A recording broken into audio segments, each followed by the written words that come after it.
Hi guys, welcome back. I am Vivek Singhal from tradingwithvivek.com। और last 2 days में जो हमारी वीडियोस बनी हैं उनमें 10 लार्ज कैप स्टॉक्स फॉर 2022 हमने डिस्कस किए हैं। एंड जो येस्टरडे वाली वीडियो थी उसमें हमने 10 मिड कैप स्टॉक्स फॉर 2022 ये हमने डिस्कस किए थे।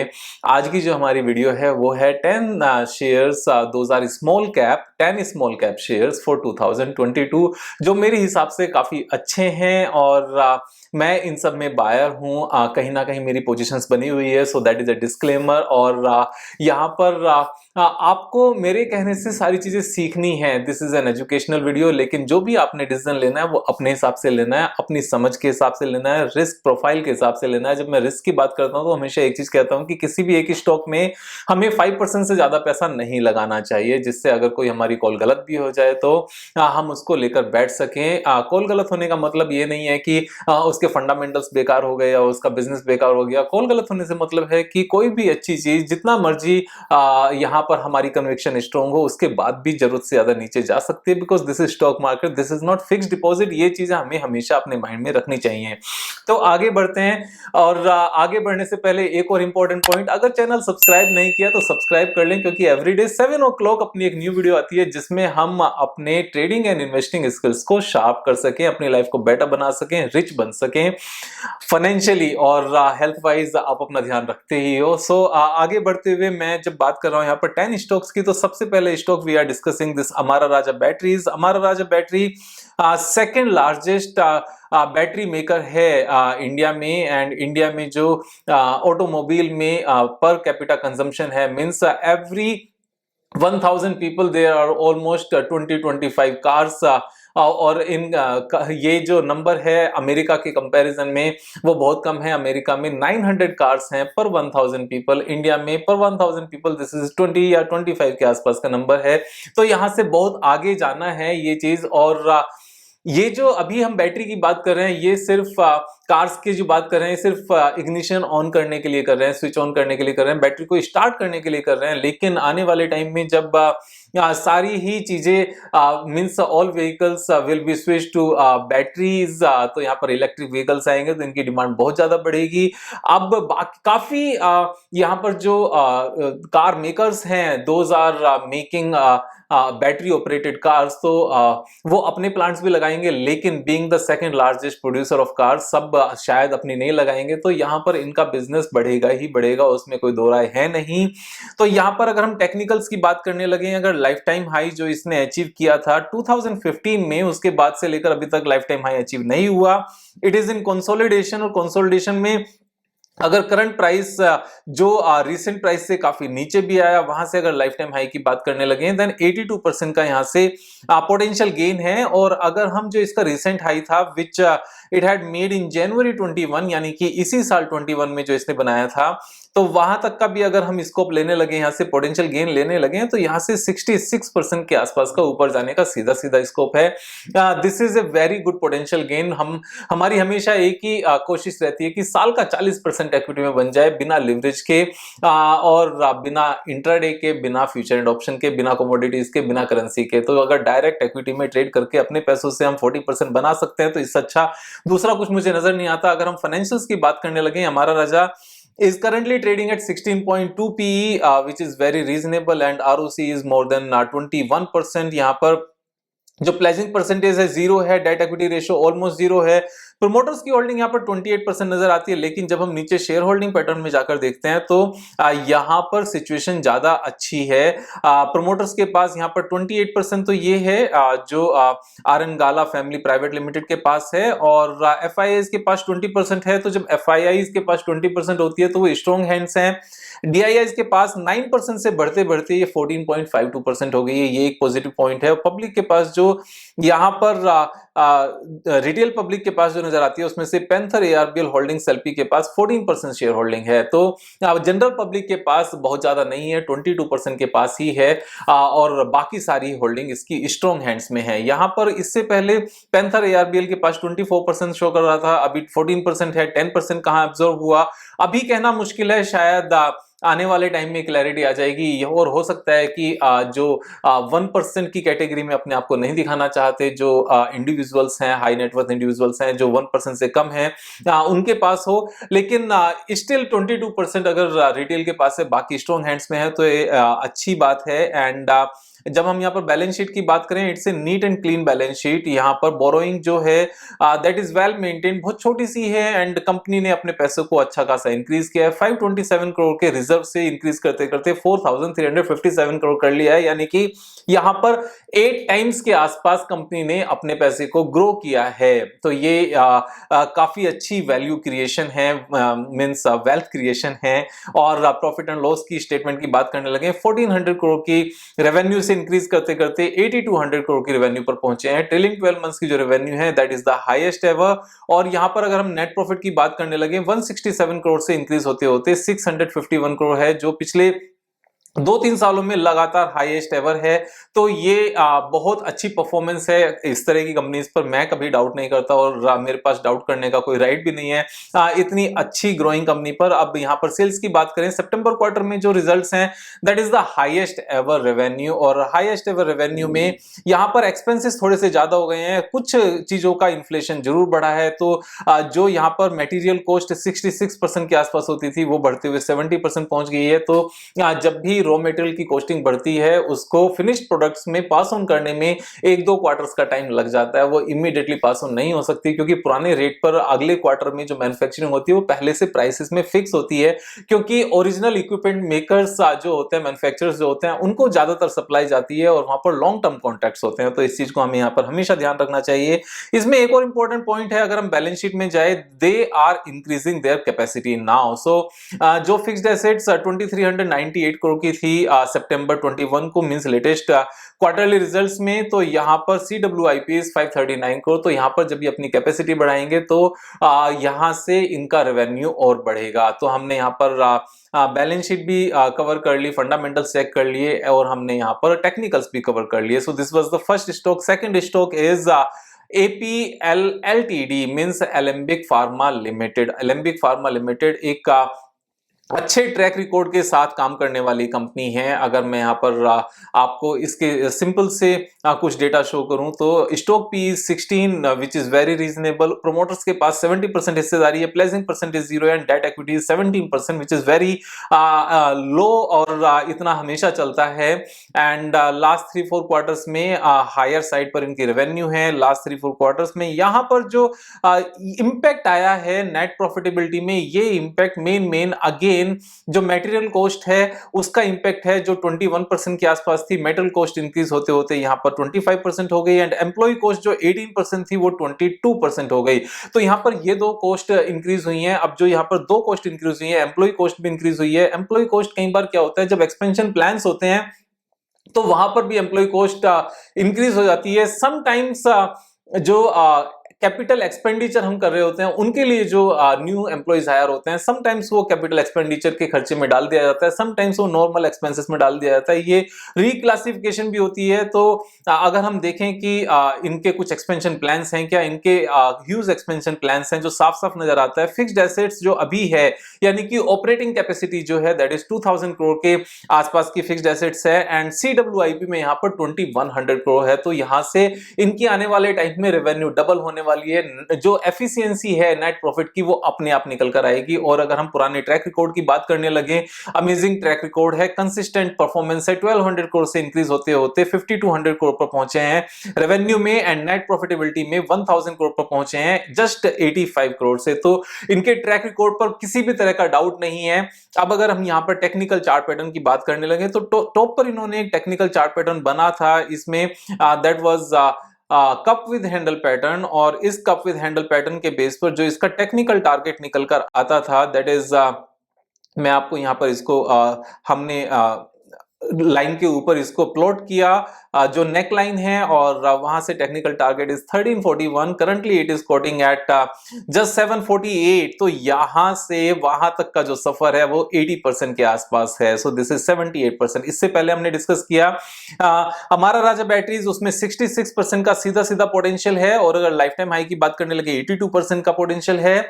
यहां पर एलेंबिक फार्मा में दिस पोटेंशियल इज 78%। तो फंडामेंटल्स अच्छे हैं और कंपनी में यहां पर अच्छी खासी ग्रोथ नजर आती है, टेक्निकल चार्ट भी अच्छा है। उसके बाद में third stock we are taking is Bajaj consumer.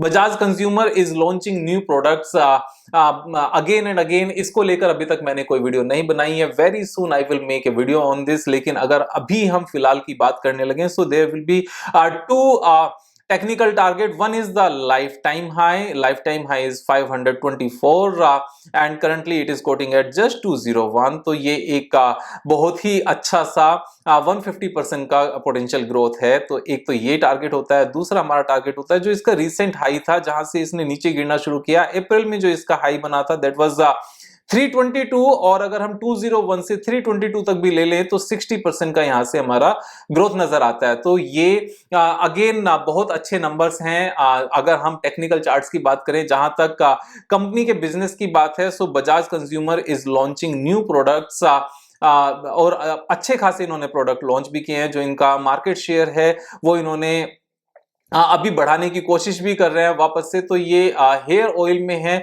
इसको लेकर मैं एक डिटेल में पूरी वीडियो बनाऊंगा, तो उसमें आप इस चीज को अच्छे से समझ पाओगे। वैसे अगर इस चीज को डिटेल में समझना है तो सिंपली हमें कंपनी की बैलेंस शीट वेबसाइट पर चले जाना चाहिए। ये सेफ्टी को लेकर कंसर्न दिखा रहा है इसकी website. Let's see, we can search on the Google, लेकिन अभी वीडियो बहुत लंबी हो जाएगी, इसको लेकर मैं अलग से वीडियो बनाता हूँ।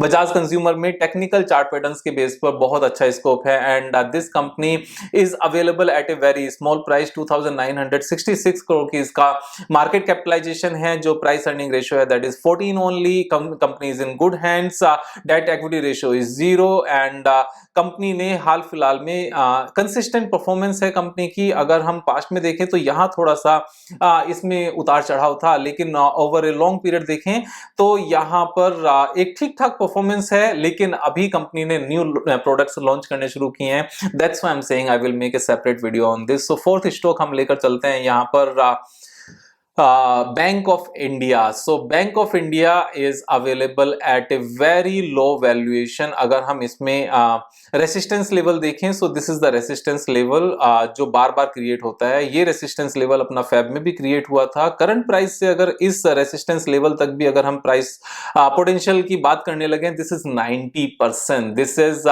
A very good technical target. और अगर हम इसकी बुक वैल्यू की बात करने लगे, क्योंकि बैंक ऑफ इंडिया जो सरकारी बैंक है, सरकारी बैंक के केस में उनकी बुक वैल्यू सबसे मेन इंडिकेटर मेरे हिसाब से होता है। So the book value is 114। तो 114 इज द बुक वैल्यू। और जब हम टेक्निकल टारगेट की बात कर रहे हैं वो 101 की बात कर रहे हैं, यानी कि जो टेक्निकल टारगेट है वो बुक वैल्यू से तब भी नीचे ही है। और अगर हम इसके रिजल्ट्स की बात करने लगे, जो रिसेंटली रिजल्ट्स आए हैं, रिसेंट क्वार्टर के रिजल्ट हैं 1073 crore, which is the highest ever. इतने ज्यादा नेट प्रॉफिट कभी नहीं आए इस कंपनी के। और अगर 4 क्वार्टर्स के सेम रिजल्ट्स हम कंपेयर करने मींस एस्टिमेट करने लगे, then it will be 4200 crore almost. और 4200 करोड़ का इससे पहले कभी नेट प्रॉफिट नहीं आया। तो ये चीजें अच्छी हैं। 4200 करोड़ का नेट प्रॉफिट आना, यानी कि currently the market capitalisation is 21,000 crore, सिर्फ 5 के पी पर आता है एंड बुक वैल्यू से काफी नीचे है। कंपनीज जितने भी पीएसयू बैंक्स हैं उनकी बैलेंस शीट लगातार क्लीन हो रही है, तो उसमें किसी भी तरह का डाउट नहीं है। So it is again giving us a good opportunity to make good money. लेकिन जब मैं गुड मनी की बात करता हूं तो यहां पर आपने अपना ड्यू डिलिजेंस खुद से करना है, मेरे हिसाब से चीजों को समझना है, सीखना है। Next stock we are taking is GIC-RE। This is the general insurance company. तो general insurance corporation, RE means reinsurance. तो री इंश्योरेंस जो कंपनी होती है that is the master insurance company. तो से फॉर एग्जांपल अगर यहाँ पर अगर ICICI लोम्बार्ड है, उसने कोई बड़ा इंश्योरेंस किया लेकिन उसकी खुद की कैपेसिटी नहीं है उतने इंश्योरेंस को करने की, तो वो री इंश्योरेंस अपना करा लेती हैं जो री इंश्योरेंस कंपनीज होती हैं। इंडिया में GIC-RE इज द ओनली री इंश्योरेंस कंपनी, मीन्स एक ही है और ये सरकारी कंपनी है।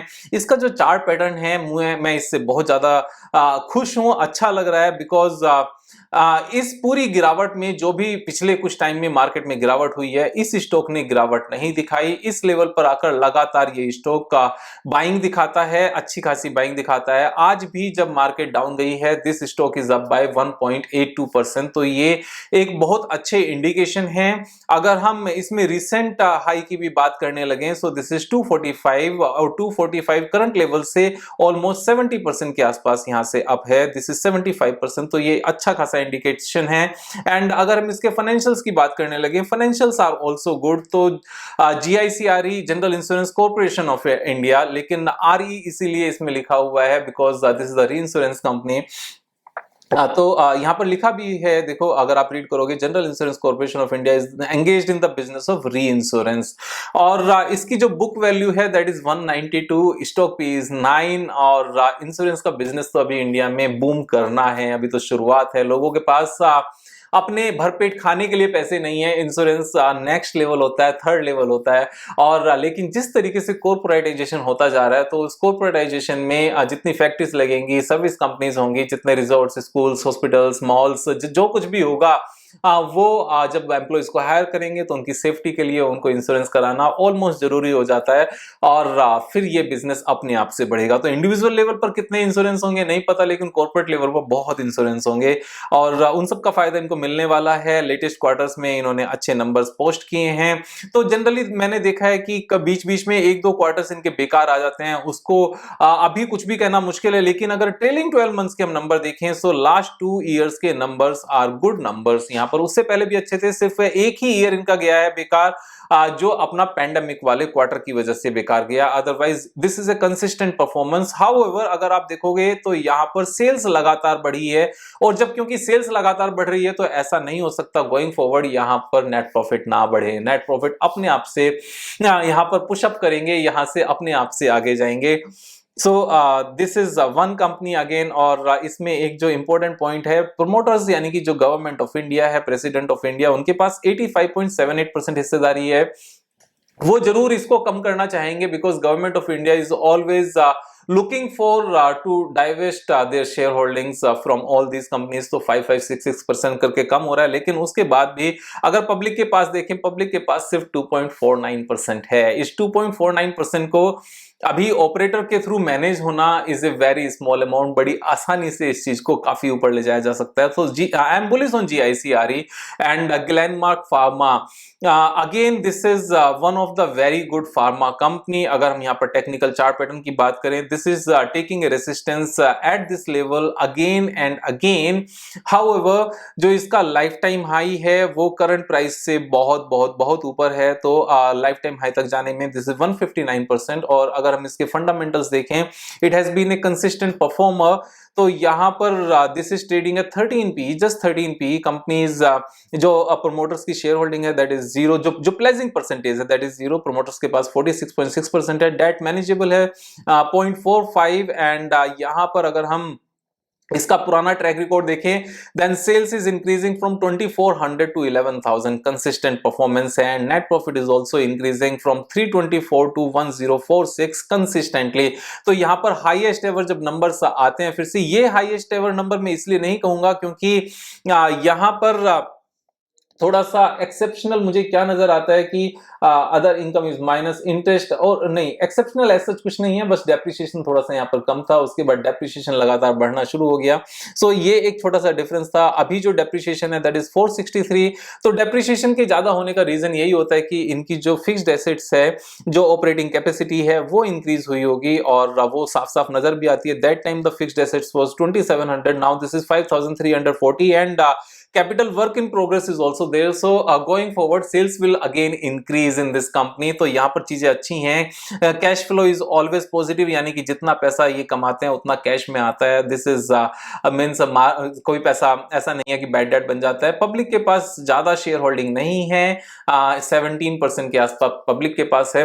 All numbers are good, this is a great company again, और लो वैल्यूएशन है, so we have included this also. Next company we are taking is Motilal Motilal Oswal financial services, I had recently made a video on this and उससे पहले भी मैं 2 बार video बना चुका हूं। हर बार इस स्टॉक ने अच्छे गेन दिए हैं और अच्छे गेन देने का जो सिंपल सा रीजन है, this is again available at a very low price. यहां पर जो पी रेशियो है 9, वो एक्चुअल में 9 नहीं है। कैसे? क्योंकि जो 9 कैलकुलेट हुआ है वो ट्रेलिंग 12 मंथ्स के बेस पर कैलकुलेट हुआ है, लेकिन रिसेंट में जो इसके नंबर्स आए हैं that is amazing numbers. 537 crore का एक का क्वार्टर का नेट प्रॉफिट है। अगर 4 क्वार्टर्स का नेट प्रॉफिट ये देखने लगे हैं देन दिस इज 2200 के आसपास का ये नंबर आएगा। और करंट में जो कंपनी है पूरी 14,000 करोड़ की है, तो लेस देन 7 के पी पर ये कंपनी ट्रेड करती है, या फॉरवर्ड पी जिसको कहते हैं अगले 1 साल के बेस पर। एंड इस कंपनी के सारे बिजनेस अच्छे हैं, सुपर्ब है। और अगर हम यहाँ पर फंडामेंटल्स की बात करने, सॉरी टेक्निकल्स की बात करने लगे,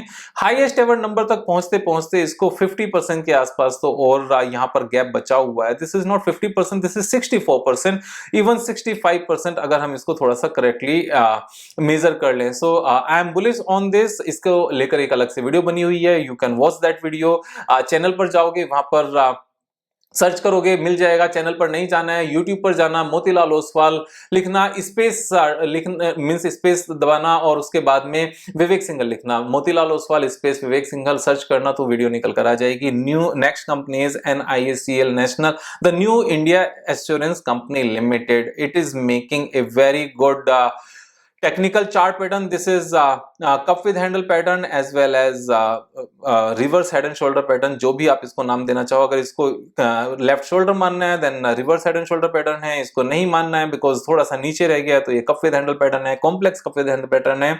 और इसका टेक्निकल टारगेट जो निकल कर आता है अगेन दिस इज 100%। सो ये सारी वो कंपनीज हैं जिनमें पैसा लगाकर पैसा बनना एक जो पापा वर्ड यूज करते हैं जनरली लाजमी है, मीन्स फॉर श्योर है, 100% है। लेकिन 100% भी स्टॉक मार्केट में 100% नहीं होता। So you know what I mean, volatility is there, this stock market not fixed deposit. So technical potential target is 100%। And अगर हम इसमें बात करने लगे इसके फंडामेंटल्स की, this the book value is 214 and the stock is trading at 139। सरकारी company है, ग्रोइंग बिजनेस है, जितनी ज्यादा फैक्ट्रीज होंगी, जितने ज्यादा ऑफिसेस होंगे, उतना ज्यादा ये जनरल इंश्योरेंस बिजनेस यहां से आगे बढ़ेगा। और अगर हम रिजल्ट्स की भी बात करने लगे, none of the year has been in loss consistently. यहां पर अगर हम देखें नेट प्रॉफिट है, कंसिस्टेंट नेट प्रॉफिट है। और रेवेन्यू की बात करने लगे, रेवेन्यू हर साल बढ़ी है, और जो हर साल रेवेन्यू बढ़ी है उसका इंपैक्ट जो अभी तक नेट प्रॉफिट में नहीं आया है। The management